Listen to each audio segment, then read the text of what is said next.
তো চলো প্রভুজিতে যাই। এখন একটু প্রভুজিতে যাওয়ার ইচ্ছে আছে, নতুন এটা এই ব্রাঞ্চটা খুলেছে, তো চলো প্রভুজিতে একটু যাওয়া যাক।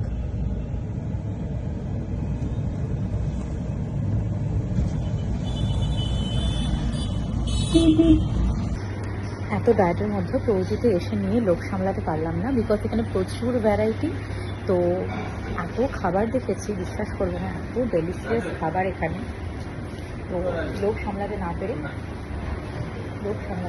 আমি হচ্ছে বেশ কিছু নিয়ে নিয়েছি। এত ডেলিশিয়াস খাবার এখানে। ডায়েটের মধ্যেও মনে হলো যে না, কিছু নিয়ে যাই, তো এই জন্য নিয়ে গেছি, পরির জন্যও নিয়ে যাচ্ছি আর নিজেও কিছু খাওয়ার জন্য নিয়ে যাচ্ছি। তো চলো তোমরা প্রভুজিতে আসতে পারো, দেখি বলার কিছুই নেই, নতুন করে প্রভুজির সম্পর্কে বলো। দারুণ, এখানে তো শুনে খাবারের ব্যবস্থা, প্লাস হচ্ছে এখানে প্রচুর ভ্যারাইটি আছে। যেহেতু একদম ডায়েটটা শুরু করছি তাই অল্প একটু নিলাম, পরের দিন পরীকে নিয়ে এসে ওর পছন্দ মতো সমস্ত কিছু নেব। ভীষণ সুন্দর।